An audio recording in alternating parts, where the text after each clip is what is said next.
नमस्कार, मी प्राध्यापिका मेधा दाते. 3 जानेवारी शांतीपाठाचं महत्त्व. मानवाचे आयुष्य सुखी व्हावे म्हणून ऋषीमुनींनी वेळोवेळी खूप प्रयत्न केले.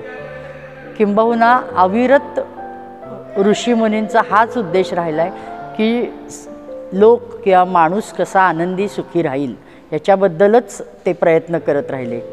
समाजाला त्याचा फायदा कसा होईल ह्यासाठी त्यांनी लोकांना जागरूक करायसाठी शिक्षण देण्यासाठी गुरुकुल शिक्षण पद्धतीचा वापर सुरू केला आणि तो तत्कालीन परिस्थितीमध्ये उत्तमात उत्तम कशी सेवा देता येईल याचा विचार केला. आणि त्यासाठी त्यांनी काय उपयोगात आणलं असेल तर वेद आणि वेदांत, त्यातली सांगितलेली चिंतन, ज्या गोष्टी सांगितल्या आहेत त्याच मुलांना शिकवल्या गेल्या की आणि सगळ्यात महत्त्वाची गोष्ट लक्षात येते की 8 वर्षापर्यंत ज्यावेळेस पालकांची नितांत आवश्यकता असते त्यावेळेस त्या काळात मुलं घरामध्ये राहत होती.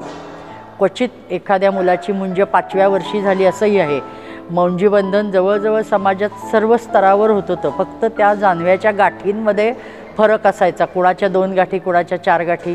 पक्की मौंजीबंधन प्रत्येकाकडं, म्हणजे तसं तर वेदांमध्ये जात पात धर्म संप्रदाय असलं काहीही मानलेलं नाही. इथून तिथून माणूस एक ह्याच विचार मांडलेला आहे.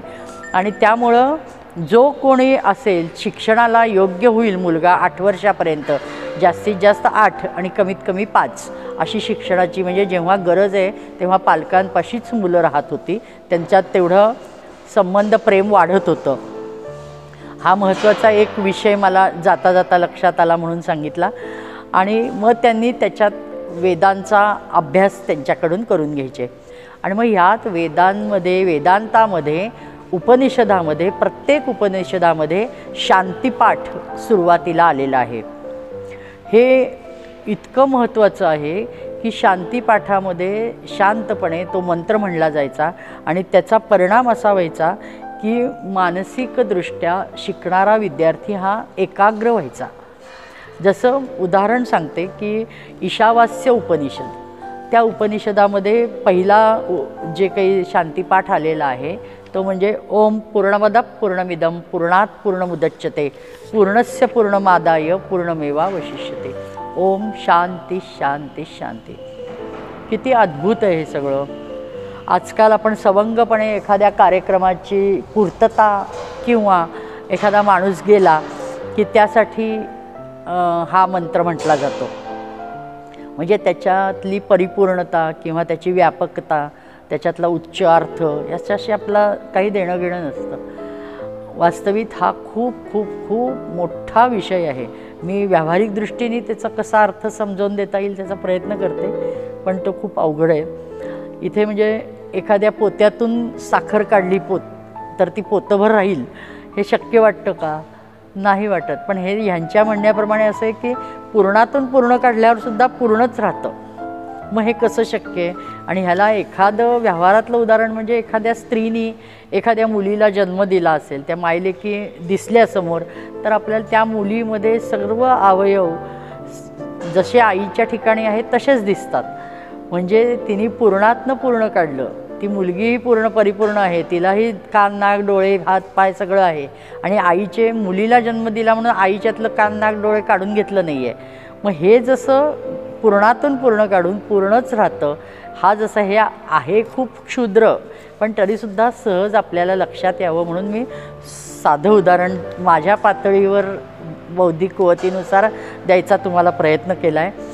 वास्तविक परात्पर परमेश्वराच्या या अफाट भव्य दिव्य उदात्त अशा अव्याहत क्रियात्मक निस्संग निवृत्त अशा अद्भुत शक्तीपुढे शरणागत होऊन नतमस्तक होणे, अंतर्मुख होणे इथं अभिप्रेत आहे. म्हणून शांतीपाठाच्या वेळेला डोळे मिटून शांतपणे आपण त्या ब्रह्मांड शक्तीपुढं शरण जायचं असतं. आणि हे ज्ञान किंवा हे संस्कार त्या वयात त्या मुलांवर घडत होते. आणि अर्थातच एकदा मन शरण जाऊन जर एकाग्र झालं तर नक्कीच त्याचा परिणाम व्हायचा की सकारात्मकता वाढायची, स्मरणशक्ती वाढायची आणि कोणताही विषय जो नंतर त्यांचे गुरुजी शिकवायचे तो विषय समजून घ्यायला त्यांना त्याचा जास्त उपयोग व्हायचा, मदत व्हायची.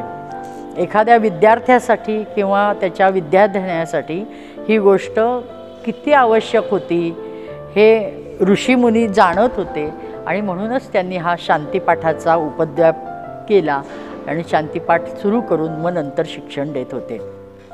आजच्या शिक्षण पद्धतीत आपण सुरुवातीला असं मन शांत होण्यासाठी, ते एकाग्र करण्यासाठी असं कुठलाही प्रयत्न करत नाही. आपण तसं म्हणलं तर वर्ग घेताना, एखादी प्रार्थना सुरू करताना म्हणतात, पण शांतिपाठाचा जो उपक्रम असायचा तो फार दिव्य होता. आणि त्याच्या जोडीला सभ्याग्नी म्हणून एक विदुर नीतीमध्ये पण त्याचा उल्लेख आलेला आहे की गुरु आणि शिष्य अग्नीला साक्ष ठेवून ते गुरुज्ञान द्यायचे आणि विद्यार्थी अग्नीला साक्ष ठेवून ते ज्ञान स्वीकारायचा. हा म्हणजे प्रत्येक गोष्ट आपली यज्ञाशी कशी संलग्न आहे हे पाहायला मिळतं. आणि मग तो शिक्षण पुढं चालू व्हायचं. त्या सभ्याग्नीच्या समोर ते शिक्षण करायचे. त्याच्यात सुरुवातीला गाईच्या तुपाने हवन केलं जायचं. त्यामुळं 90% मुलं म्हणता येणार नाही, 99-100% मुलं पूर्ण एकाग्रपणे शिकायची. कारण व्यवधानं बाकीची नव्हती. त्यांना फक्त एकमात्र आपले गुरु ते आपल्यासाठी ज्ञान द्यायला बसलेत आणि आपल्या कल्याणाचा मार्ग ते आपल्याला हाताला धरून पुढं खेचतायत ही भावना होती. आणि त्यामुळं असे दिलेले शांतिपाठ मुलांच्या मनात कोरले जायचे आणि त्यामुळं दिलेलं ज्ञान त्यांच्या लक्षात यायचं. हा शांतिपाठासारखा वेदांताचा विषय फार महत्त्वाचा वाटला म्हणून मी आज आपल्याशी बोलले. तो तुम्ही समजून घ्यावं, कारण हे सर्व वेदांशी संलग्न आहे हे सांगणं गरजेचं आहे. धन्यवाद.